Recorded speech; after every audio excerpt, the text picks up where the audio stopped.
Bienvenidos, bienvenidas a un nuevo capítulo, empezando la semana de Tangente. Ya saben, denle a nuestra página de YouTube, Tangente GT, sigan nuestras redes sociales, en las plataformas de podcast. Síganos en Twitter o en X, ahora se llama, Facebook. Siempre Tangente GT nos van a encontrar ahí. Y denle a notificaciones, nos ayuda mucho. Denle a like, comenten. Todas esas cosas ayudan mucho a que nos aumente el engagement y que, por lo tanto, esos algoritmos mágicos de YouTube y demás nos muevan el episodio y que tengamos mejores capacidades para hacer de este proyecto algo, como ya habíamos hablado, sostenible. El día de hoy queríamos tener una conversación, ¿verdad? In-house, dentro de casa. ¿Qué tal, Javier Soria? ¿Cómo está usted? Bien, señor Herring. Aquí, ¿cómo le trata la vida? En lunes. ¿Se puede...? Lunes. ¿Puedo hacerte una pregunta? Tú no sabes dónde me siento yo siempre todos los programas. No. 2 años en este proyecto, ya 2 años completos. Y yo jamás me he sentado aquí, nunca. Y usted viene antes y me roba mi asiento. ¿Se puede saber por qué? Yo me siento aquí también cuando me pluje. Y como vine antes, entonces... El que fue a Sevilla perdió. Y además, su silla. como soy noble, te ofrecí cambiar de asiento, pero... No, ya, la ofensa ya estaba hecha. No sabía que era para la ofensa ya estaba hecha, para ¿no? victimizarte ante el noble y honesto público de Tangente. Miren todos los programas donde yo salgo en Tangente, o estoy en el centro o estoy ahí. Jamás estoy aquí. Y esto es algo que Javier Soria sabe y pues ha venido provocando. La pregunta es ¿por qué vienes provocando? O sea, vienes así un poquito con el tono de los tiempos, ¿verdad? Vienes como retando el orden establecido. Tiempos recios, o sea, requieren de medidas e innovación, entonces... de cambiar el orden de las cosas, sí. ¿Verdad? Interesante cómo te causa disrupción nada más cambiar de asiento. Parece que nunca he podido ver a Josué haciendo los programas, jamás así, con este ángulo. Pero bueno, está bien. Aceptemos que hay un nuevo orden en las cosas. Y es exactamente lo que queríamos retomar. Ya hicimos un capítulo sobre esto. Sí. Y queríamos retomar este extraordinario momento histórico que estamos viviendo, ¿verdad?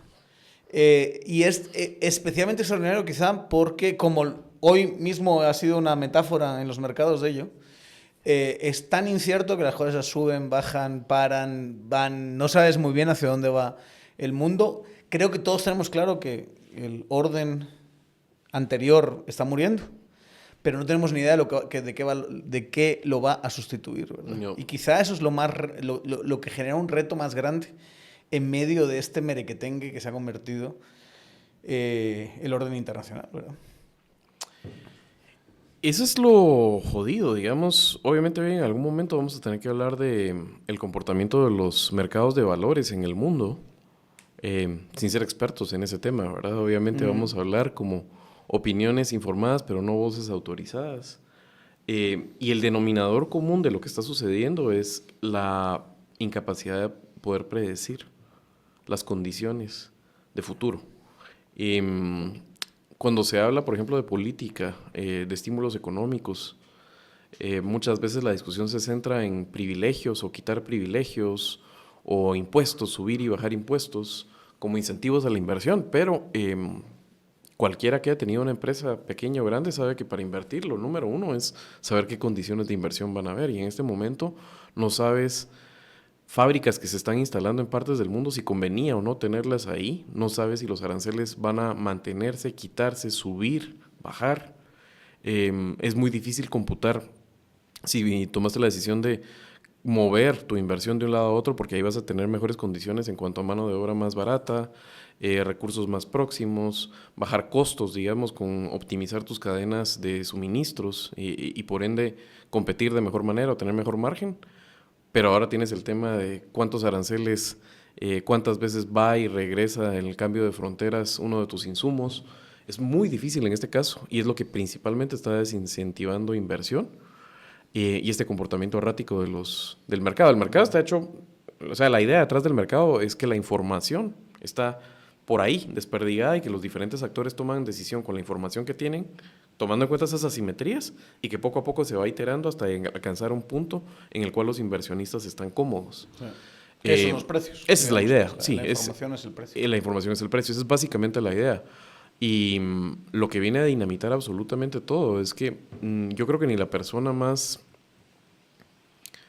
avesada para leer a Trump podía realmente saber qué iba a hacer. Este tema, él había anunciado los aranceles, pero había mucha especulación, incluso adentro, no digamos de las esferas de los opinionólogos en Estados Unidos, sino de la misma gente que está haciendo la administración de Trump, si esto iban a ser amenazas, y ahora se ve que son realidades, y todavía no se sabe si son realidades pétreas o si depende, están como digamos como una instancia de negociación.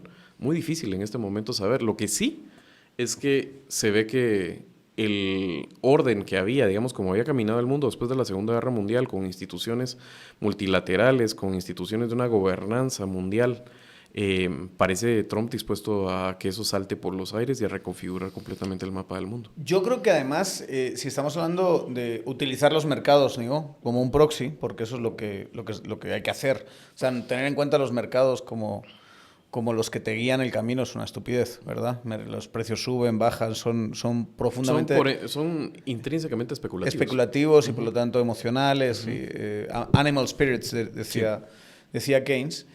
Pero son una buena forma de medir hacia dónde creen que van los inversores el mundo, ¿no? El día de hoy, por la mañana, ustedes van a ver este episodio el lunes, por la tarde, pero el día de hoy por la mañana, sale entra al mercado una bajada descomunal. Parecía que iba a pegarse una gran torta al mercado. Que ya venía una baja histórica la semana pasada. Sí, y había como una bajada más de 1.500 o algo así puntos. Después hay unos posts fakes de Twitter o de lo que sea, de Facebook, lo que sea, que empiezan a circular. Donde se adivina que va a revertir o va a poner pausa a muchos de estos aranceles. Y pega un brinco el mercado, pero hacia arriba, así, en una posición impresionante. Y luego se dan cuenta los inversores, circular información. La Casa Blanca desmiente y dice es fake news. Es fake, y vuelve a bajar otra vez. Y vuelve a subir y vuelve a bajar. Y hoy está más o menos, creo que el mercado va a acabar cerrando. Todavía, según hablamos, no ha cerrado, pero va a acabar cerrando más o menos en tablas, ¿verdad? Está más o menos un 1% abajo. Pero viene de una bajada, como dices tú, descomunal. Yo creo que no hemos vivido nunca una situación en la que es la decisión de una persona la que determina esto. La economía está relativamente sana ahora mismo, y más la de Estados Unidos. Sí. Pues más de la de Estados Unidos, las condiciones me refiero. Todo está relacionado con la decisión de una persona, y eso es lo verdaderamente incierto, no la persona más estable del mundo, hay que decirlo. Y basada, además, te diría yo, ni siquiera en heterodoxia económica, sino casi que en herejía económica. Sí. O sea, este tema de los aranceles, ¿quién además de Peter Navarro está empujando esto con una teoría detrás? Hay un fulano al que han citado mucho, no me acuerdo el nombre, pero que tiene un paper.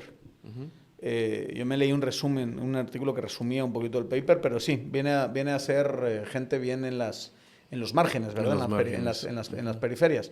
Pero lo que quería hacer es compararte esto con lo que vivimos ya, digamos, gente de nuestra edad, chavorrucos, han vivido varias de estas crisis.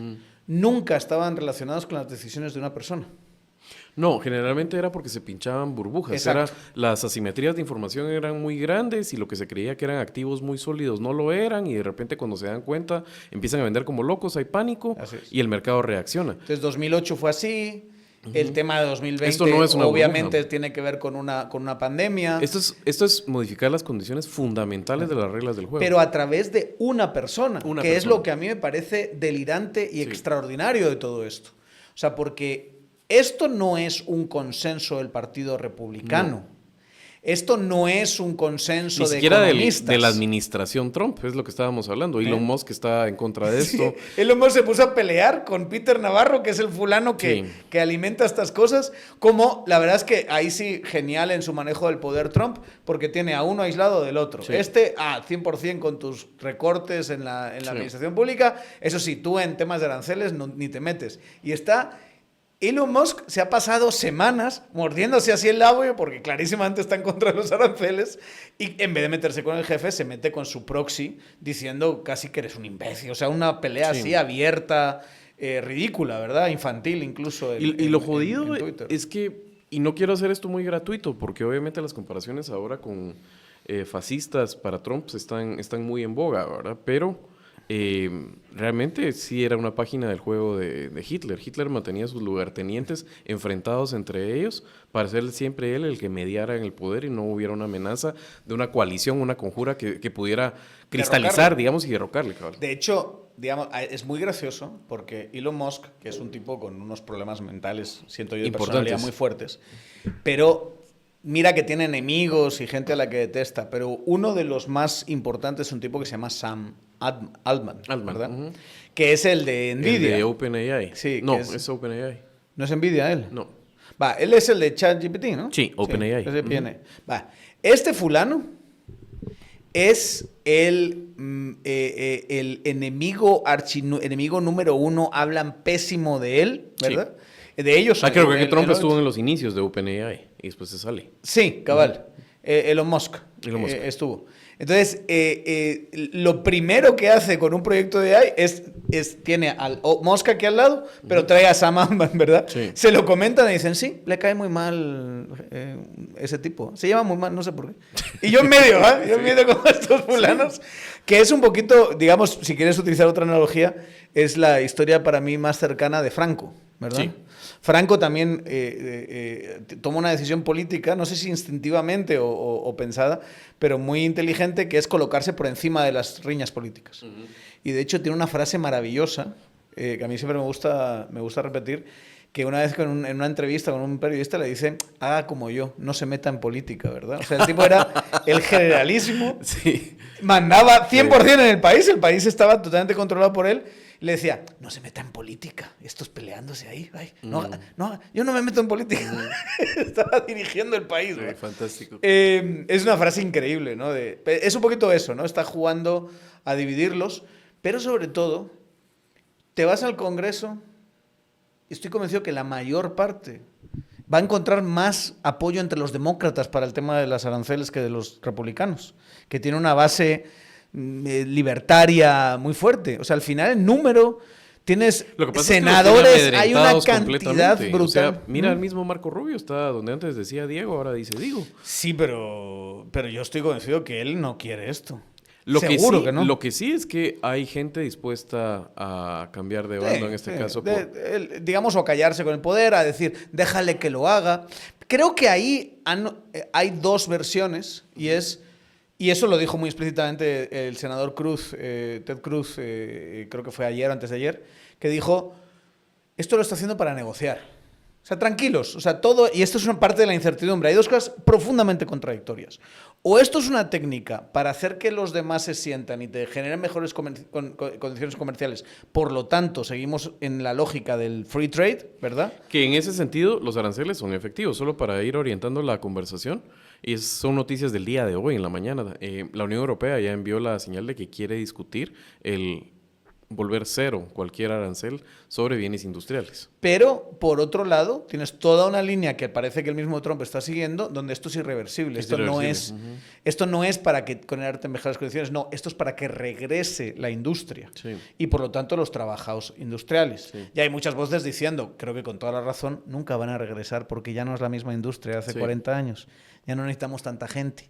Ya no vas a volver al tipo de modelo de industria de los años 70 o 60. Es otra cosa, digamos, más cuando tienes a gente como Musk queriendo automatizar y hacer de inteligencia artificial y robótica todo, ¿verdad? Pero entonces, además, para ejemplificar por qué esto deja tantos perplejos, la semana pasada Trump sale en una conferencia de prensa con un cartel. No una proyección, nada, con un cartel. El hecho de que el orden mundial esté colapsando no significa que no tengamos todos que seguir preocupados por la salud de nuestro amigo canino y, en este caso, de su corazón. Entonces, si quieren ustedes cuidarlos bien, sobre todo los que tienen problemas de corazón. Pregunta su veterinario por Pragma y por Pigme Bodan de Bauer. Este excelente producto para cuidar el corazón de nuestros perros tiene el mejor precio en el mercado. Importante siempre consultar con el veterinario antes de administrar, pero lo recomendamos mucho aquí para los perritos que tengan problemas del corazón. Pigme, Modan y Pragma de Bauer.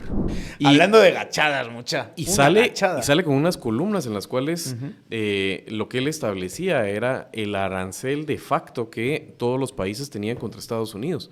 Y el cálculo de ese arancel era una cosa verdaderamente demencial y 100% mercantilista. O sea, estamos regresando, digamos, a la forma de ver cómo funcionaba la economía del mundo antes de la economía del conocimiento durante la época mercantilista. Aquí en este país, por ejemplo, tan dominado en el discurso, no en la praxis, el discurso de libertad económica por gente que no la practica. Hablar de mercantilismo es un denuesto. Estás insultando a la persona, estás haciendo desprecio a la persona y sus opiniones. No hay nada más mercantilista que la forma como calcularon los aranceles. O sea, básicamente estaba basado en si tenemos un déficit en la balanza comercial, eso quiere decir, si Estados Unidos en este caso compra más de lo que le vende a un país, entendiendo que los países no negocian entre sí, sino las empresas de cada uno de los países, eso era básicamente el cómputo en el cual sacaban ellos que era básicamente el arancel que estaba puesto. O sea, bajo la premisa de que Estados Unidos tiene que siempre tener una balanza comercial positiva con cualquier país. Con todos los países. Que sea la máxima mercantilista. Pase lo que pase. Y eso es bien curioso, ¿verdad? Porque obviamente, ¿qué pasa con un pinche país, por ejemplo, que lo que hace es darle materia prima a Estados Unidos? Y que no tiene ningún bien que el mercado de Estados Unidos no pueda conseguir de valor agregado. ¿Qué va a tener ese país más que una balanza positiva comercial con Estados Unidos? Es delirante verlo de otra forma. El ejemplo que están citando es Lesoto. Sí. Lesoto es el ejemplo más radical de esto que está diciendo Javier, y es, tú tienes un pequeño país en una montaña, en medio de Sudáfrica, porque es lo que es, un país chiquitito, pobrísimo, pequeño, que tiene diamantes y tiene algunas otras cosas, y Estados Unidos le compra $200 millones. Nada. O sea, en términos de la economía de Estados Unidos es una cosita así, pequeñita. Y ellos como que le compran a Estados Unidos 5 o 6 millones porque son pobres, son cabras en medio de una montaña. ¿Qué clase de industria está robándose Lesoto de Estados Unidos? Absolutamente. Pues a esos les zamparon un 80%, un 70%. Pero ni los peores analistas de Guatemala harían, que las hay, los hemos discutido aquí, no los vamos a nombrar ni a dignificar. Analistas económicos harían semejante cómputo y te dirían que eso demuestra que hay una barrera contra la economía estadounidense en forma de aranceles. De hecho, el que lo ha explicado muy bien, yo se lo recomiendo, es Juan Ramón Rayo. A mí me gusta mucho él como un libertario coherente, muy inteligente, español. Tiene un canal de YouTube súper interesante siempre. Puedes estar de acuerdo o no estar de acuerdo con él, pero yo es alguien al que siempre respeto muchísimo.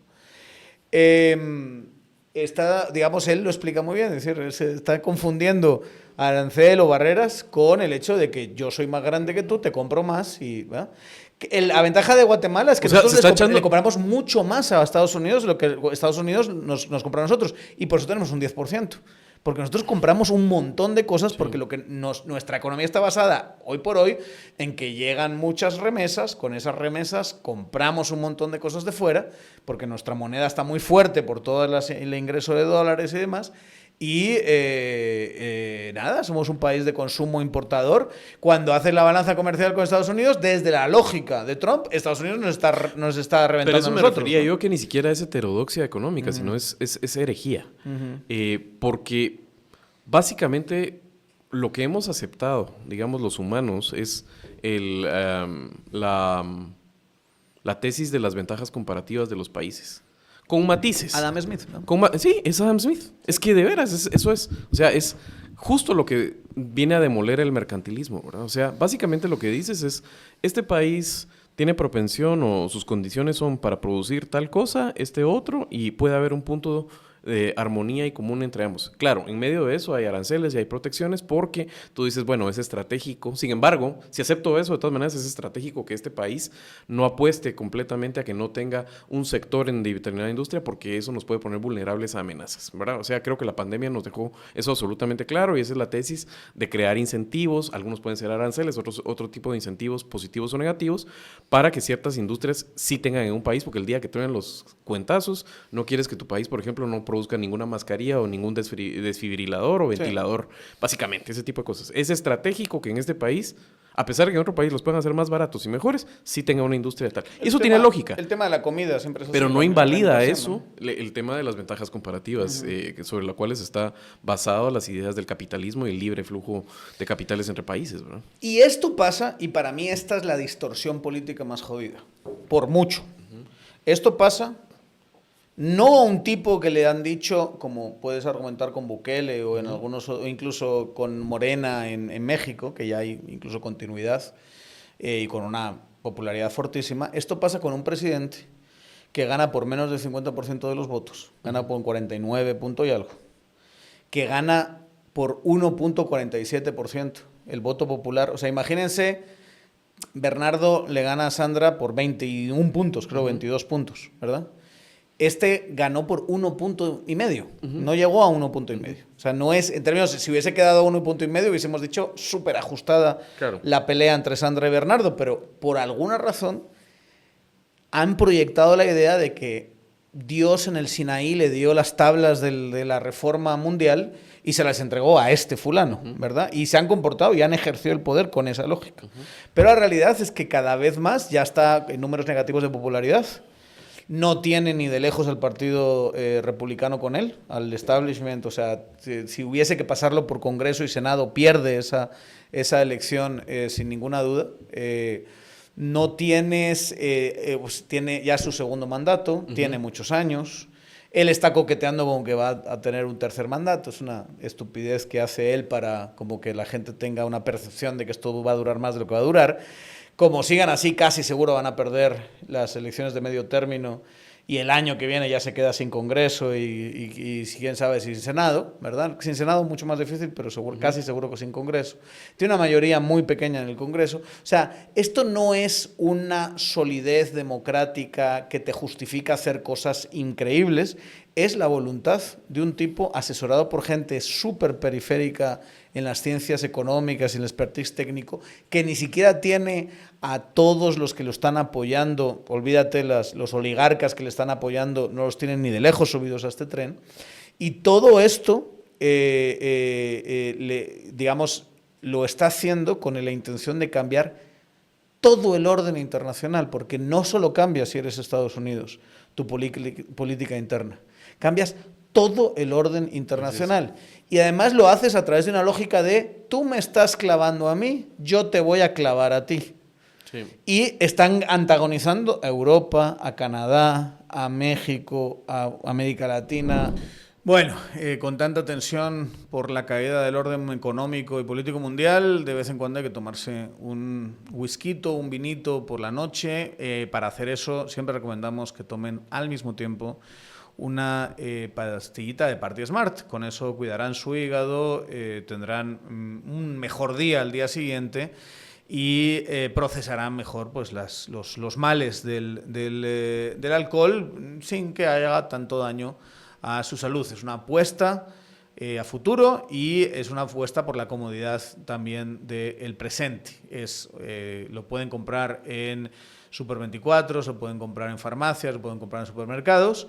Y es nada, comprarte una cajita de 10 pastillitas es con un precio más que asequible y apostar pues por beneficios sin ninguna duda, sin rechazar tomarse un traguito de vez en cuando, porque nos relaja y nos gusta, ¿verdad? Siempre con moderación, siempre bebiendo agua, siempre comiendo al mismo tiempo y sin excederse en ningún momento. Ya saben, aquí somos de toda la vida, desde hace muchos años, fans de Party Smart.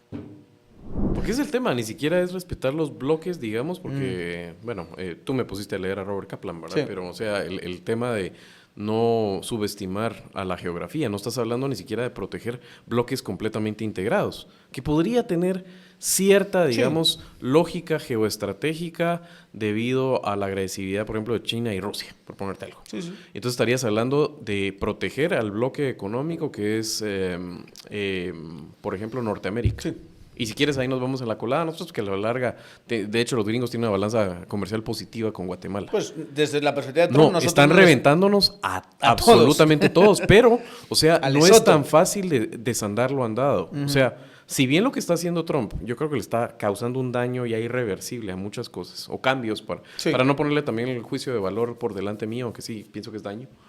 Es increíble que él piense que esto funcione con la integración que tienen las economías del norte de América. O sea, la integración que tienen Canadá y México con Estados Unidos han hecho que los inversionistas tomen decisiones De largo de años. plazo. O sea, la industria automotriz, por ejemplo, tú ya no puedes hablar de la industria automotriz de Estados Unidos. Tienes que hablar de la industria automotriz de Norteamérica, porque las plantas están de uno y otro lado y las cadenas de producción están hechas bajo la premisa de que los bienes entran y salen libremente en esas fronteras del norte y al sur. Y esto lo viene a reventar de una forma que ni siquiera si uno aceptara que su premisa es reindustrializar el país y que vuelva a la manufactura a Estados Unidos, tiene una lógica.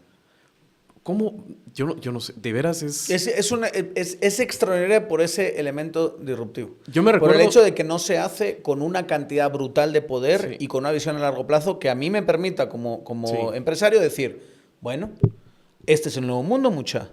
El nuevo mundo es, vamos a automatizar más, porque eso sí, los Sí. costos no me los vas a tirar tan alto. Voy a invertirle más en tecnología, robótica, inteligencia artificial y demás. Y ahora la fábrica que estaba en Toronto o la fábrica que estaba en Monterrey, ahora la tengo que poner en Wisconsin. Entonces yo ya sé que esto va a pasar y esta inversión y este cambio lo tengo que hacer de aquí a 12 años, ¿verdad? Porque estas fábricas no se hacen de la noche a la mañana, es trasladar un montón de mi operación, es tomar una cantidad de decisiones que me van a hacer invertir ¿Qué dice dinero. eso de la migración? Los gringos ya no quieren hacer trabajos de manufactura. Claro. ¿Qué tipo de sociedad, digamos, en este caso, con el trend que había, de repente eso es como... ¿Cómo piensa, digamos, que la sociedad también se adaptará a este tipo de cambios? Y lo haces con la gente sabiendo que en 3 años y medio estás fuera. Y que no está muy claro qué viene después de ti. Y si vienen ahora los demócratas que tienen una visión completamente distinta y me vuelven a cambiarle, vuelven a apoyar la OTAN y me vuelven a otra vez, ¿qué putas me estás...? Qué confianza. Yo no puedo... Entonces, ¿cuál es la opción que parece que los mercados, está viendo en los mercados? Primero, que no te fías tampoco, porque este tipo cambia tanto de opinión que mañana te las pausa y dice que es una gran victoria, ¿verdad? Porque él va a tener la carta siempre de decir, renegocié. Y ya se lo pausé, pero porque renegocié. Y su base va a decir, puta, es el art of the deal, es un genio este pisado. Pero si tienes que tomar la decisión de hacer toda la reinversión, estás en un terreno complejísimo. ¿Qué vas a hacer? Quedarte parado, esperar. Eso es lo que parece que los mercados te están diciendo que van a hacer. Sí. ¿Qué es? Quédate parado, no hagas nada.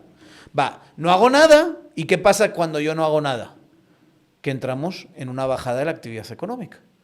Si yo lo que voy a hacer es retener, ¿no? Dejar de comprar, vender, liquidar y esperar, la actividad económica baja y entonces entramos en este peligro que hoy por hoy están ya señalando los principales fondos de inversión y las consultoras, de que hay ya más de 50% de posibilidad de que entre Estados Unidos en una recesión y por lo tanto buena parte de Sí, lo que le llaman el mercado del oso, ¿verdad? Ajá. La garra del oso hacia abajo, el bear market.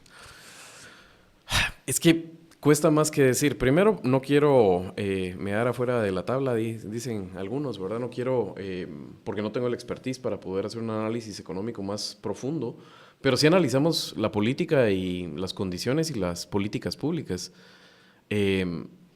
¿sabes qué me estaba recordando yo? Aquella cita de Pierre Bosquet, el mariscal francés, cuando vio la carga de la caballería ligera en la guerra de Crimea, que estaba viendo a los ingleses irse con una caballería bien ligera en contra de la parte más blindada, digamos, más fuerte del ejército ruso, que dijo, esto no es la guerra, ¿verdad? O sea, es magnífico, pero no es la guerra, es la locura. Me cuesta pensar qué tan sostenible puede ser esto, porque son reacciones tan difíciles. O sea, esto es el ejemplo clásico del modelo determinístico pero caótico.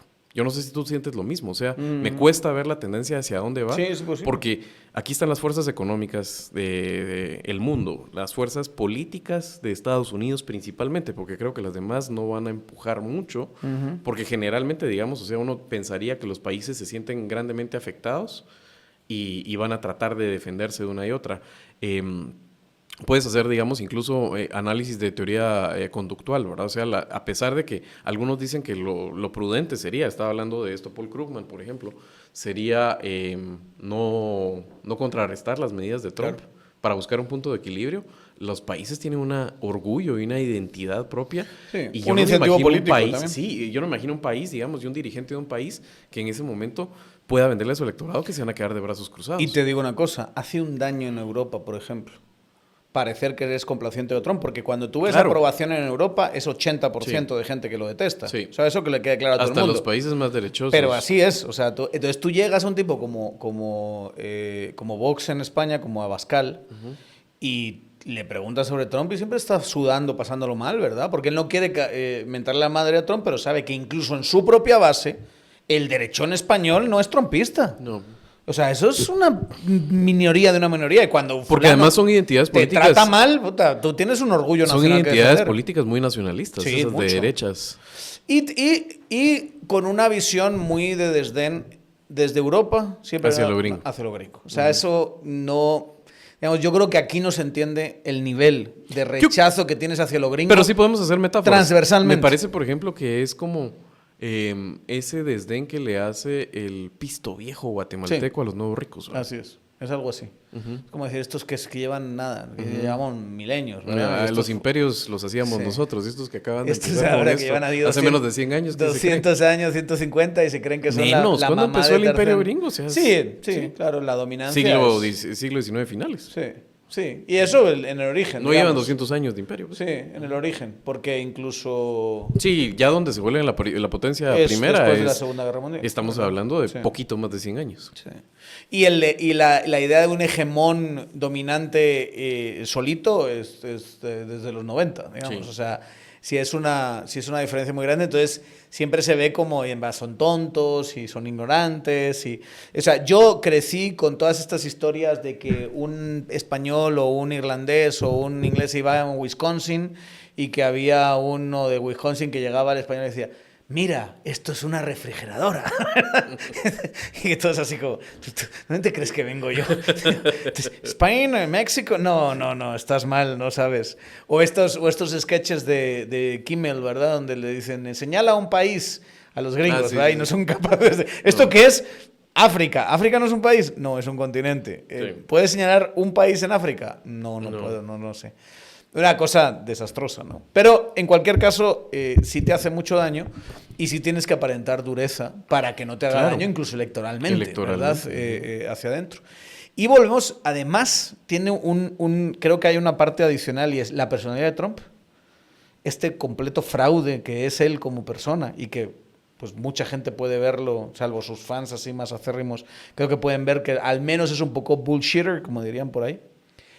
Y la chambonería, tú.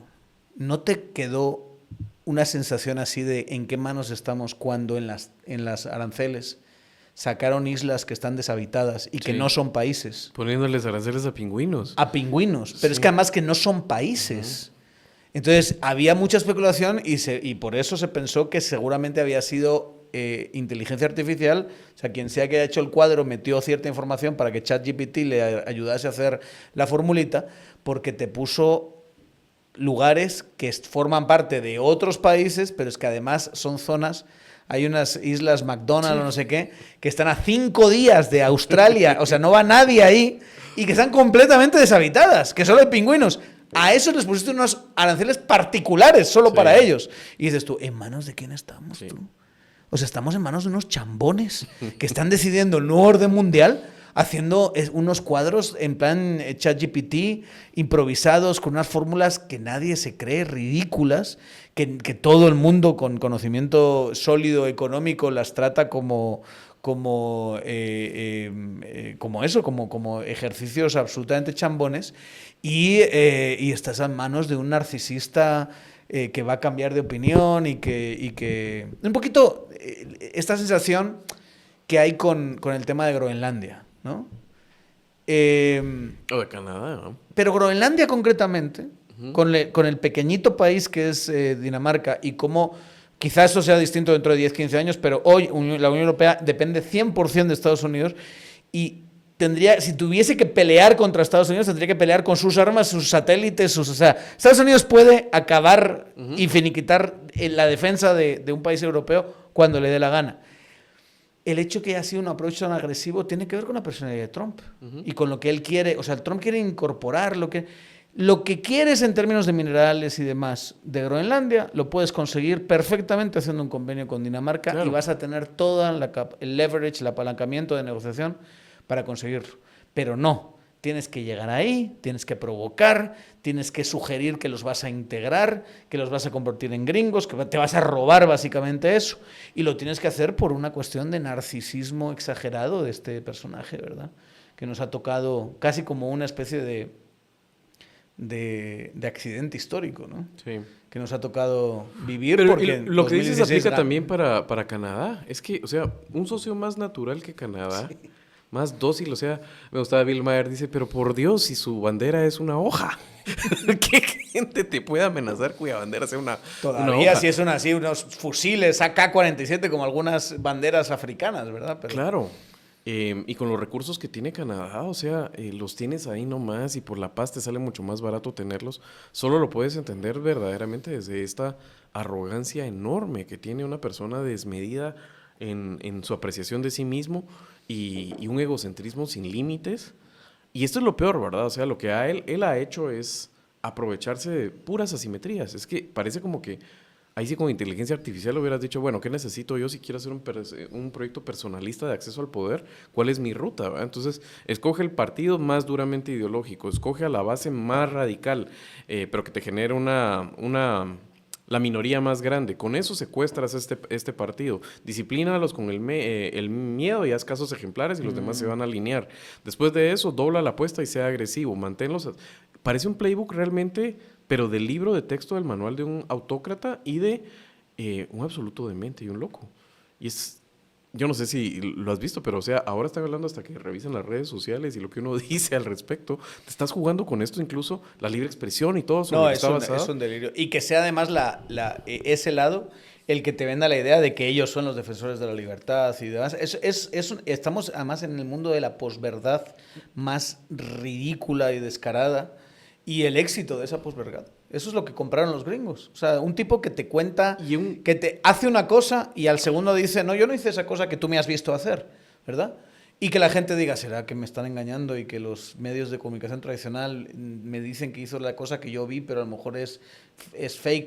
Bueno, y entonces entras dentro de un ámbito absolutamente posmoderno, sí, donde no existe el bien y el mal, no existe la verdad y la mentira, no existe absolutamente nada. Y en ese ámbito un tipo que hace lo que quiere, como que va caminando. Y todo además por este accidente histórico que es el sistema electoral de Estados Unidos, porque este tipo no tendría que haber ganado en 2016, se hubiese diluido en el horizonte y tendríamos quizá un escenario un tanto distinto. Aunque igual todo lo que está pasando sí nos dice que el modelo, o sea, no lo mató Trump y solo Trump. El modelo está agotado. O sea, el modelo generó en una parte importante de las clases trabajadoras de los países industrializados, generó un rechazo, lo que ellos perciben como una disminución de la calidad de vida, y eso ha llevado a que distintos movimientos populistas europeos y gringos y en todas partes puedan crear un discurso para reestructurar la globalización. Que en última instancia, en términos yo diría que si lo mides en el mundo, el efecto es, entre comillas, positivo en términos generales económicos, pero con unos dedicados al sector servicios y financieros que se han aprovechado muchísimo más que los otros y que se ha generado un modelo económico, un modelo social en realidad, derivado del modelo económico, que claramente es insostenible. Y que puedes permitir que alguien como Trump, que tiene cero talento, digamos, más allá de mentir y cosas así, que te esté reordenando el mundo, un tipo que no es capaz de mantener un casino. Digamos que las tendencias están como viéndose claramente, ¿verdad? O sea, cuando ves eso, ahorita que lo estabas mencionando, o sea, es imposible no pensar en Piketty y cómo se describe a los rentistas del mundo, por ejemplo. Y ese Murray hablaba del capital mariposa, ¿verdad? Que va nada más viendo cuáles son las mejores condiciones, pero el mundo... Eso es lo jodido, porque realmente lo que sí estaba funcionando de alguna forma era este sistema mundo en el cual era cada vez más difícil actuar al margen de la ley, aprovecharte, digamos, de algunos países más débiles institucionalmente. Y que solo era sostenible realmente porque, al final de cuentas, esa expansión, digamos, grande colonial que terminan de hacer los países occidentales, especialmente piensa en África en el siglo XIX y antes lo que había sido las Américas, no deja de ser una especie de sistema Ponzi, ¿no? O sea, no deja de ser básicamente un sistema en el cual depende de que abajo hay una pirámide o de gente a la cual explotar y de recursos, y para que esas capas de arriba puedan vivir eternamente bien. Cuando se empieza, digamos, a cortar las otras distancias, porque los recursos no son infinitos, porque se está dañando el medio ambiente y hay que tomar medidas al respecto a futuro, porque se regula mejor los mercados financieros y, digamos, esa irresponsabilidad del capital mariposa, entonces empiezas a ver cómo empiezan a crujir las estructuras sociales que estaban basadas en la idea de que nosotros somos capas medias de los países más ricos y vamos a estar bien. Y la forma de enfrentarlo en este caso, con cambios de modelo de producción, por ejemplo, todo lo que trae automatización y lo que podría traer las industrias del conocimiento, no son las fuerzas que en este momento se están terminando de imponer. O sea, el viejo mundo tampoco termina de morir y nace el mundo futuro, porque tú pensarías que esto te llevaría a que los hombres trabajaran menos y de alguna forma mejorar la calidad de vida. Lo que ha pasado siempre. Sí, claro. Sí. Claro. Alguna mejora de la productividad mejora nuestro nivel de vida. Pero al final, ¿qué te está chingando aquí? Digamos, tienes que pensar también en la desigualdad, ¿o no? Es que tienes que pensar en un modelo distinto. Yo no te podría, o sea, digamos, mi alma más liberal te diría que ciertas condiciones de buenas reglas del juego generan mayor igualdad. Pero es lo que está tronando también. ¿Verdad? O sea, todo el paradigma liberal está crujiendo. No, el paradigma, si quieres, más laissez-fairista, sí, sin que haya políticas. Por ejemplo, una cosa que nos hemos metido tú y yo en los últimos años, que es el tema de las políticas de competencia. Sí. Yo entiendo, y lo he acabado entendiendo como liberal, que si hay unas situaciones en las que si tú subes la montaña, no mejor, sino antes que otro, tienes ventaja de tirarle piedras al otro. Y que las reglas de un juego podrían decirse, no le tiras piedras. Tú subiste, deja que él suba también. ¿Ah? Es el kicking away the ladder, que es el título de un libro muy, muy famoso de desarrollo económico, ¿verdad?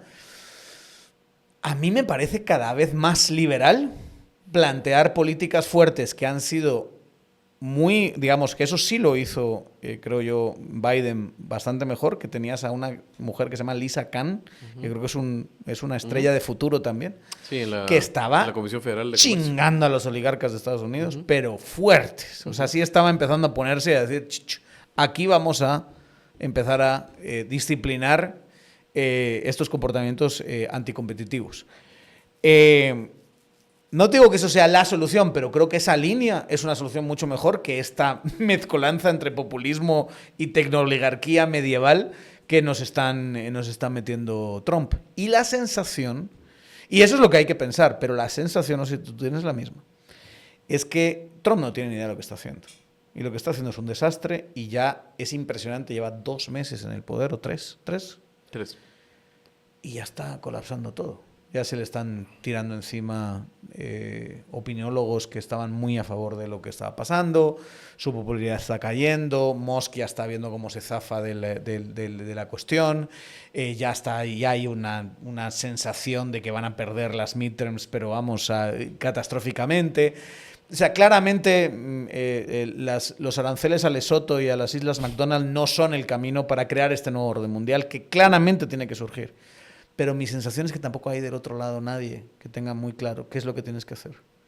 O sea, en medio de todo esto hay un tipo interesante que yo sé que a ti también te gusta, que se llama Ezra Klein, que está sacando un libro que se llama Abundance que intenta generar como una especie de visión de cómo tendría que ser ese futuro alternativa a esta visión populista, oligárquica, extraña y catastrófica, y reactiva, es un movimiento claramente reaccionario, que nos plantea el trumpismo. Tampoco me parece nada del otro mundo lo que está diciendo, ¿verdad? O sea, está diciendo cosas que dices tú, bueno, pues sí, son políticas inteligentes, hay que desregular mucho el suelo en Estados Unidos porque el problema de vivienda es un problema muy grande, no sé qué. Pero cuando ahondas un poquito más es como, esto no es el nuevo orden mundial. Esto no es una respuesta. ¿Qué va a pasar con Ucrania? ¿Qué va a pasar con China y Taiwán? ¿Qué va a pasar con Europa, verdad? Y su nueva política de defensa. ¿Qué va a pasar con lo que venga después en términos comerciales de todo este lío?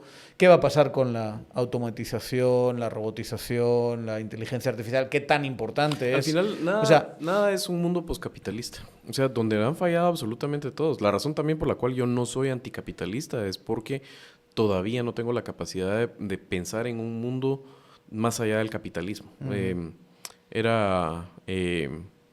¿Quién era Ha Chan-jung el que decía que el capitalismo es el peor sistema excepto por todos los demás? Claro, igual que la democracia, ¿no? Hay algunas nociones y se han hablado, ¿verdad? Y algunas sonarán demasiado rojas, por ejemplo, revolucionarias, pero en algún momento tienes que empezar a preguntarte la institución de la herencia, por ejemplo. O sea, la herencia de lo que son los medios de producción y la tierra, ¿es eso legítimo o no? Solo porque alguien existió antes y su abuelito era de ahí, ¿por qué las generaciones a futuro tienen eso legado?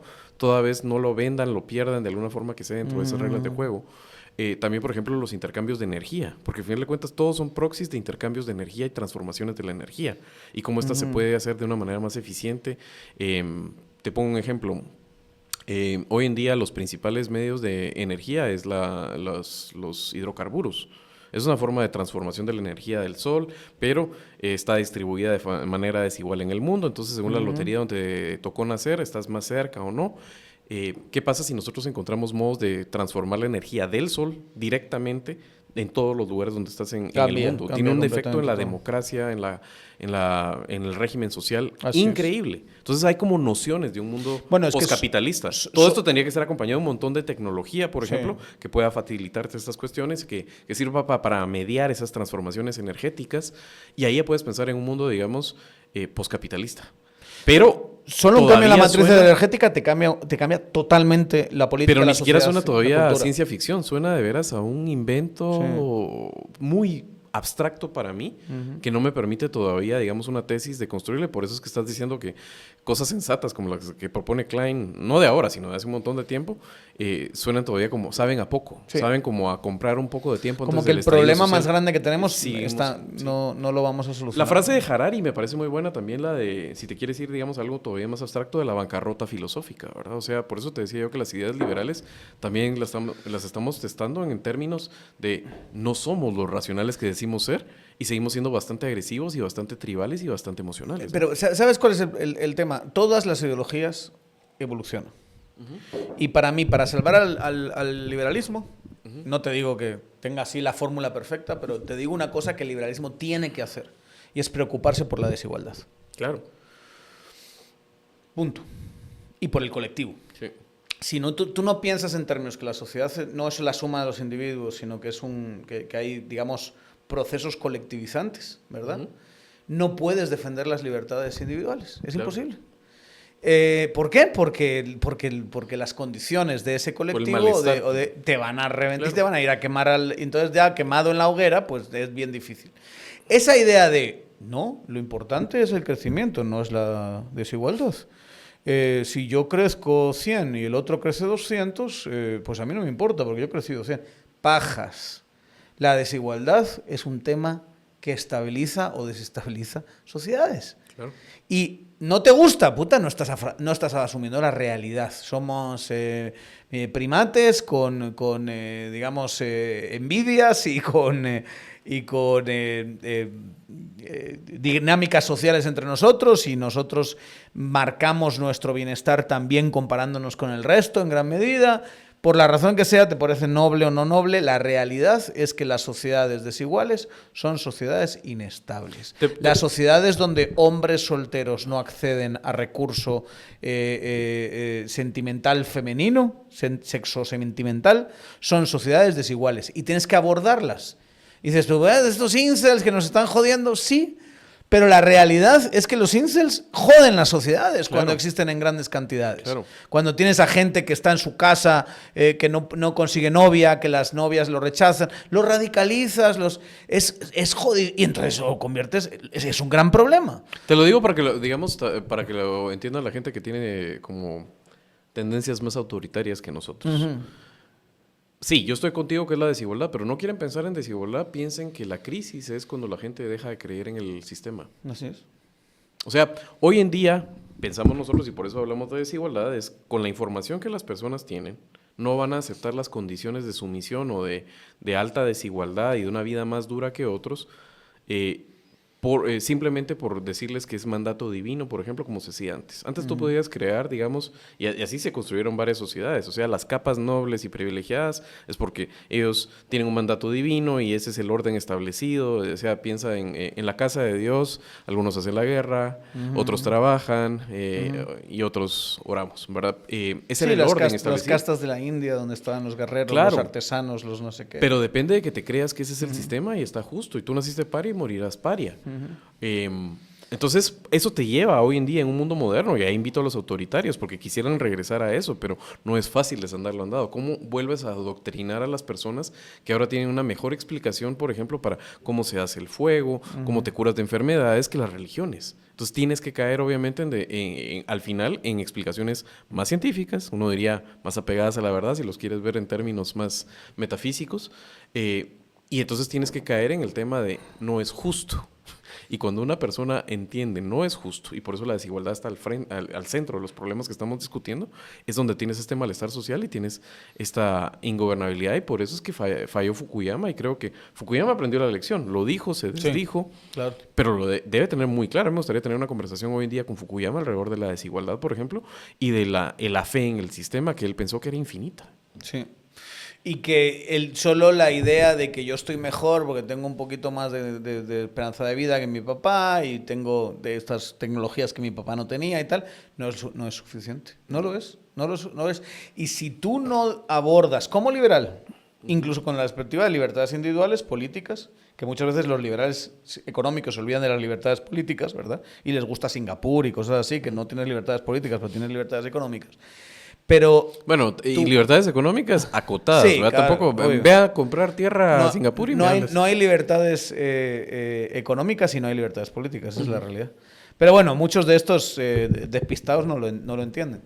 Tú puedes tener una perspectiva donde la solución sean reglas de libre mercado, sean algún tipo de meritocracia, aunque también es un tema para discutir muchísimo, ¿no? La sostenibilidad de la idea meritocrática y cómo se tiene que trasladar a las distintas instituciones sociales. Pero si no lo abordas, si no lo piensas, si no dices, mira, yo creo que el libre mercado y un mercado laboral competitivo pueden tener el mismo efecto que tener todas estas medidas socialdemócratas y que al final es mejor para el crecimiento. Y aún así puedes generar, muchos hablan de Japón, ¿no? como un lugar muy dinámico en lo laboral, que tiene unas bases de educación y de salud, un safety net, diría Hayek, muy fuerte, y que generan sociedades que son más estables y más iguales, ¿verdad? Pero es una solución, entre comillas, de libre mercado, siempre con cierto diseño institucional, que eso a algunos les molesta. Y que es multicausal, no puedes decir que esa es la única forma que determina un orden social. Obvio. Sobre todo, por ejemplo, el ejemplo de Japón es bueno, Sí. porque es una sociedad además que tiene estas libertades y tiene, digamos, un modo de producción más cerca de las libertades económicas, pero tiene una firme identidad de grupo. De hecho, incluso que tiene externalidades negativas muchas veces, pero tiene una identidad de solidaridad y todo, porque obviamente es una pinche isla sujeta a un montón de vulnerabilidades al cambio climático y a las condiciones Sí, a maremotos, terremotos. Claro. Mira, el tema es, insisto, nos equivocamos mucho desde el liberalismo en no pensar estas cosas. Entonces dejaste que otros piensen estas cosas por ti. Y luego llega el populismo trumpista, en este caso, y es todo menos liberal. Que sí es una cosa extrañísima, ¿verdad? Ver a liberales abrazándose con Trump. ¿Cómo puede Milei, por ejemplo, defender esto? O sea, Milei... Elon Musk, por lo menos, estando dentro del gobierno de Trump, ya salió en contra de esto. Que el tipo se aguantó y se cagó. El tipo es un incongruente, ¿verdad? Porque es un Sí. libertario que vive de contratos del Estado. Pero digamos que de todas maneras ya se salió desmarcando, diciendo respetuosamente, yo disiento de esta política de los aranceles. Pero ¿cómo puede un Milei que se ha ido a poner de alfombra con las ideas que supuestamente defiende de anarcocapitalismo Milei? llegar a defender esto que se está ¿Tú te haciendo hoy en día. imaginas un gobierno de izquierda haciendo lo que está haciendo Trump? La mitad, lo que diría Milei de ese gobierno. Y en cambio va a mendigar una foto con Trump el mismo día que tira las aranceles. Sí. Y tienes a mucho del ecosistema libertario sin cagarse en Milei, ¿verdad? Sí. O sea, por eso es refrescante escuchar a alguien como Rayo, que te Sí. dice, esto es un desastre, esto está mal, ¿verdad? O alguien como Huerta de Soto, que es maestro de Milei, que sí dijo desde hace mucho tiempo diciendo, Trump no es Milei, mucha. Trump es un proteccionista socialista terrible, ¿no? Pero cuando escuchas, el que es súper interesante y si les gusta adentrarse en estas cosas, es Steve Bannon. Escuchar la ideología, ese fulano sí es un colectivista, nacionalista, ¿sabes? Si pudiese hacer los economatos que intentó el franquismo en su momento, los hacía. ¿Cómo se ¿verdad? llama este cuate también? El Curtis Yarvin. Ah, pero eso es más de los oligarcas, eso no es banista, es todo lo contrario. Esas dos No, de hecho, facciones lo se iba a van a poner acabar precisamente matando como entre alguien ellas. que te está proponiendo al contrario. Sí. Digamos, o sea, Bannon es un populista Exacto. y el otro es ya ni sé si llamarlo elitista, pero sí es un tipo que te defiende un orden social muy rígido. Y pro-oligárquico, donde una especie de randianismo, Sí. donde estos mentes absolutamente brillantes les dejas hacer lo que les da la gana, ordenan la sociedad como si fuese una empresa, que es lo más eficiente que hay, y todo el mundo contento. Es una cosa, además, y acaba obviamente en el autoritarismo. Súper freaky, O sea, tú hablabas de Elon Musk como alguien que es un villano de una película de Bond, o de Batman o de lo que sea, ¿verdad?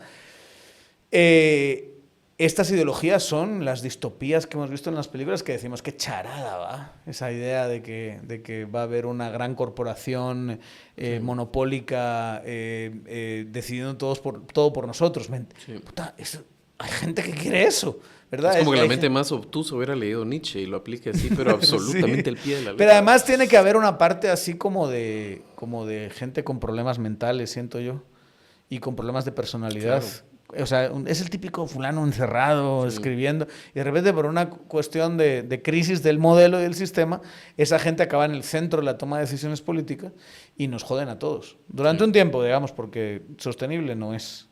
Y luego hay que ver qué vendrá después de esto. Sí. Lo que sí está claro es que construimos un modelo, o se construyó un modelo económico que favorece mucho a los tenedores de valor financiero, vamos a decirlo así, digamos, a los inversores.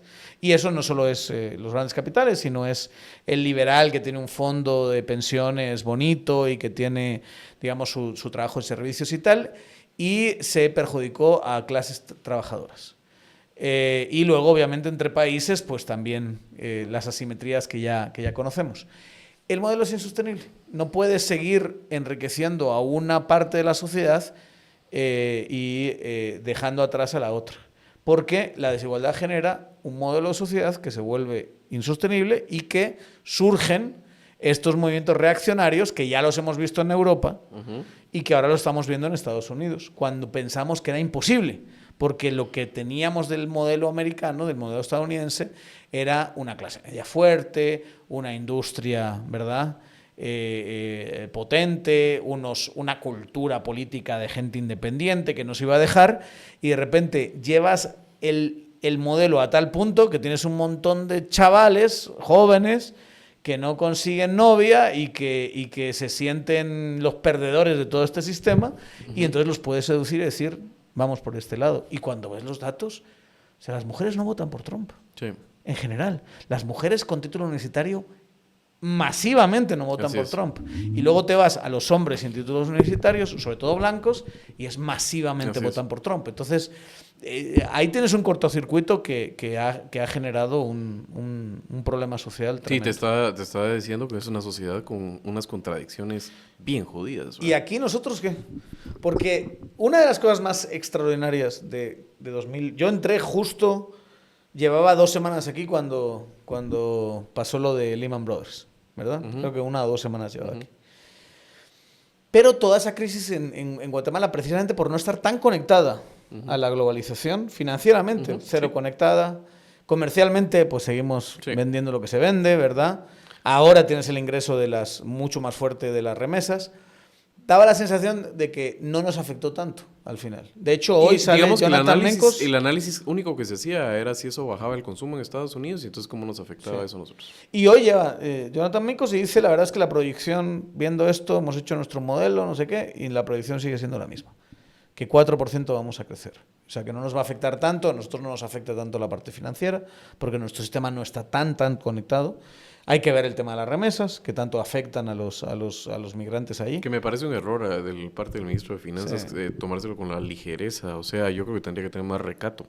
¿Qué puto modelo te aguanta ahorita con lo que está pasando?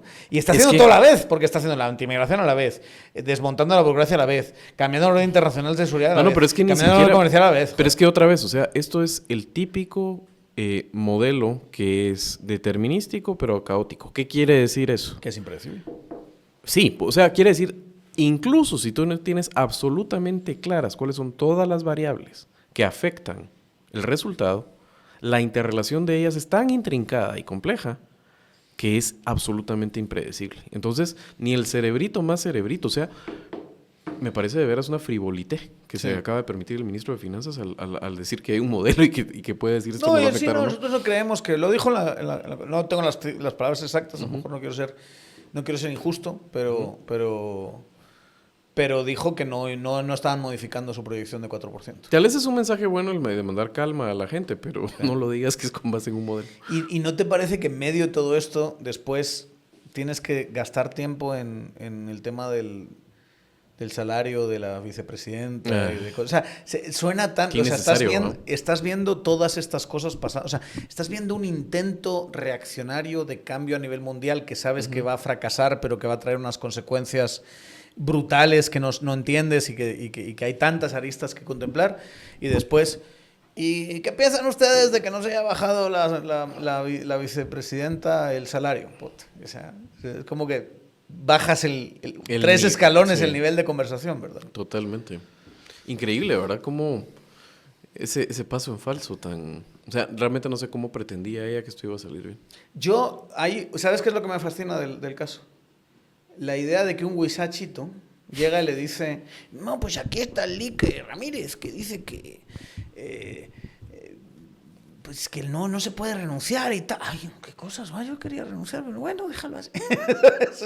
Esa idea de que tú tienes una promesa de campaña, tienes una decisión presidencial, has firmado una carta, has tomado una decisión política, la decisión política es aceptada, ¿va? Porque es la primera Imagínate vez ese comunicado que fue tan pastoso, tan horrible, así, lleno, ahí sí el meme de mucho texto, ¿verdad? Podría haber puesto, la voluntad política estaba, pero un dictamen me chingó la rodilla. Y la verdad... un dictamen jurídico del el chingarme la rodilla y significaba yo cobrar todos estos quetzales más, y la verdad lo seguía haciendo, ¿verdad? Que me duelen esos quetzales de más, de sí, me molestan. Pero también estaba como... A mí me parece... Yo creo que es también consecuencia de que tienes... Digamos, Trump es un caso fascinante porque no es un político tradicional, pero tiene unos instintos políticos muy fuertes, ¿no? Sí. Pero aquí estamos ante alguien que no es una política tradicional, pero es que no tiene ningún instinto político. O sea, ¿cómo pensaba la vicepresidenta que esta actitud de... Y yo ahí sí justifico al presidente, porque el presidente lo dijo hoy, a cierta gente le puede pasar mal, pero al presidente no va a estar viendo cuánto le ingresan en la cuenta. O sea, hay miles de cosas pasando como para estar viendo, oye, ¿cuánto le ingresaste en la cuenta hoy a este tipo? Y que se traspase, lo que sea. Aunque sí creo que si tú te toca gerenciar esa babosa, sí, o sea, tampoco puedes operar bajo la premisa de no hay noticias, son buenas noticias, ¿verdad? O sea, sí, preocúpate de que si diste una instrucción. Sí, y que tenía que haberte llegado. Que no tienes que ver el balance, ahí, el balance en tu cuenta, ¿verdad? Sí. Simplemente, ¿se hizo la reducción? Sí. No, todavía no, presidente. Bueno, me avisan cuando sí. Y no llega la... Bueno, entonces avísenme. Otra vez vuelvo a preguntar. Pero bueno, a uno espera al presidente estar más pendiente de cosas mucho más importantes. Y su respuesta fue buena, hay que decirlo. Sí. Así como otras veces, bueno, pues en el último mes hemos sentido que las respuestas han sido tibias o han sido a destiempo. ¿No? Sí, inexistentes o a destiempo. Esta vez sí hizo lo adecuado, ¿verdad? Y era... Pues no parece que la señora lo tenga muy claro, yo sí lo tengo claro, ministro de Finanzas, opérelo ya.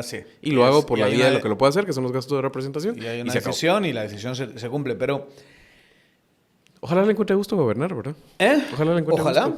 Ojalá esto sea el comienzo de un ejercicio más continuado de esa autoridad. Asertivo de autoridad. De esa autoridad que tiene. El tema es que creo que además, o sea, es algo tan tonto como esto, algo tan infantil, algo tan irracional hasta cierto punto, incluso algo tan desagradable como que la vicepresidenta estaba argumentando ni tan solapadamente, ¿verdad? En su comunicado y en sus entrevistas, como que se merece eso, porque trabaja mucho, ¿verdad? Que es grotesco, digamos, sí. Que el mensaje sea, yo tomé la decisión, pero bueno, el leak me dijo que no se podía, y la verdad es que yo trabajo mucho. Entonces, al final, ha sido incansable el trabajo que yo hago. Bueno, todo eso tiene unas consecuencias políticas más grandes. Y es el hecho de que, pónganlo de esta manera, si se bajan a Bernardo, porque hay un intento clarísimo de bajarse a Bernardo por parte del Ministerio Público, que ya es hora de que haga algo, porque están un poquito, no hay muchas cosas pasando ahí, da la sensación, pero están claramente construyendo casos para que eso pase, podría llevar a que esta persona sea nuestra presidenta. Sí. Y esta persona ha entrado, digo la vicepresidenta Karin Herrera, ha entrado en una clara confrontación con el presidente y su equipo.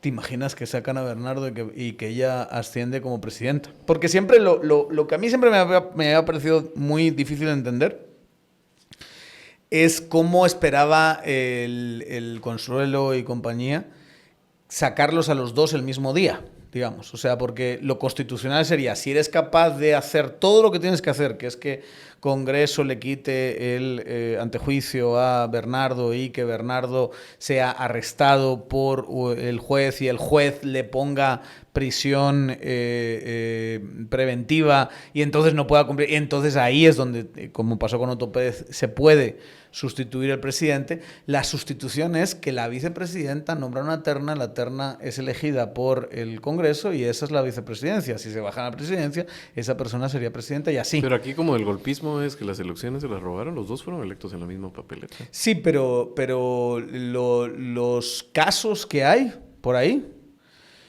podían apuntar a intentar bajarse a Bernardo solo. Solamente. ¿Verdad? E incluso si haces eso, digamos, tienes un caso donde no creo que sea un caso judicial de llegar a un fraude, sino otra cosa que permita ligar a proceso y hacer ese tema. Es bien difícil que sea el mismo día. Entonces, tendrías una forma de generar esa clase de continuidad. Ahora se abre un escenario un poco distinto, creo yo. Porque a lo mejor ahora cierta parte del ámbito político no está tan descontenta que sea ella enfrentadísima al presidente, o por lo menos esa es la percepción, la que se convierta en presidenta y elija a un montón de Mara, que a saber de dónde los va a sacar y a saber qué operación política va a hacer. No parece una persona que tenga la capacidad de generar una operación política de sostenibilidad presidencial. Entras dentro de otro ámbito por esta tontería, que no deja de ser algo que obviamente escondía un problema más estructural, digamos, que es que estas dos personas no se llevan especialmente bien. Pero por otra ¿verdad? parte también el vicepresidente, de hecho en Guatemala es una oficina más grande de la que debería ser, comparada con la que es en otros países. En otros países está ahí solo para sustituir, por si acaso. Por si acaso. Aquí tiene, en la Constitución le manda a dirigir el gabinete social, el gabinete económico, por ejemplo, pero realmente no deja de ser una figura menor y que la historia de Guatemala, esta no es el primer caso de un enfrentamiento entre presidente y vicepresidente y, digamos, generalmente como termina es un vicepresidente completamente arrumbado, ¿no? Como pasó con Willy Castillo, como pasó con Rafael Espada, como pasó con, ¿cómo se llama? Con Carpio, Roberto Carpio. El vicepresidente crece lo que el presidente le permite crecer, eso es.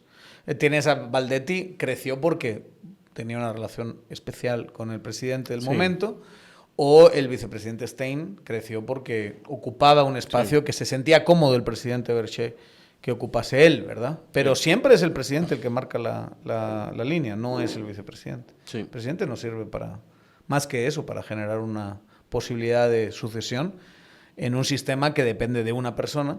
Si esa persona se muere, pues aquí está mecanismo de de sustitución, de sucesión, que genera estabilidad. Es lo único. Pero, por eso te digo, se vuelve especialmente importante porque tienes una entidad muy poderosa, respaldada por actores muy poderosos que están intentando de aquí a un año bajarse al presidente. De hecho, hoy o ayer salió un Cruchiche en un videíto diciendo que él puede montar un caso en cualquier momento. Porque como no tiene nada, lo único que hace es tirar miércoles a ver si pega, ¿verdad? Y está siempre como ya se convirtió en que es un recurso retórico de amenazar. Entonces empezó a decir, bueno, pues yo puedo montar un caso en poco tiempo, en mucho tiempo, pero puede ser en poco tiempo. Y dice, 1 año y 2 meses es un tiempo más que suficiente para montar un caso. Y sale así de la nada a decir eso. Entonces, esto yo creo que genera... O sea, el hecho de que ellos dos estuviesen especialmente unidos era más importante quizá que en cualquier otro gobierno. Y eso da la sensación de que ni la crisis ni la reacción, tú. Yo a ella en su salida la he notado como muy herida, muy sentida con la posición que tiene, ¿verdad? Te entiendo lo que dices a nivel de la clase política, de acuerdo, que miran un opening, ¿verdad? Posible con esta persona que se ve como con ganas de mover la silla, se mira como herida en sí misma y con ánimo de sangre. Pero también yo estoy seguro que la posición de ella ante la gente, la legitimidad, que nosotros creemos que en Guatemala va al alza la importancia de la legitimidad de la señora, creo que la perdió en gran medida, ¿no? Con esta medida, ¿no? No creo que las personas puedan ver eso. Defender esto, nadie, ¿no? Sí, es verdad, la vicepresidenta se merece mucho sin duda, el presidente ha salido debilitado el último mes y se le han visto las costuras y creo que muchos han sido errores propios. Pero de veras esto, yo creo que también en ese sentido la gente le hace recordar no solo a quién tiene a la par y mejor no, sino también de dónde venimos. Ojalá también. Otra vez, estas cosas son difíciles de decir cómo te van a poder afectar. Y al final creo que lo que tenemos que tener claros nosotros es en la situación en la que estamos. Todos absolutamente, es el colapso del sistema de justicia en Guatemala, que siempre ha sido débil. Y que hay una posibilidad de un aire fresco, y si podemos hacer un pacto país, pero necesita salir esta gente. Y el presidente ha decidido que tienen que salir por la vía más conservadora posible en el próximo año. Yo creo que entonces también en ese sentido, más allá de si te cae bien o no Bernardo, crees todavía en Bernardo, crees que la vida es un tablero de ajedrez o no, hay que proteger eso como sociedad.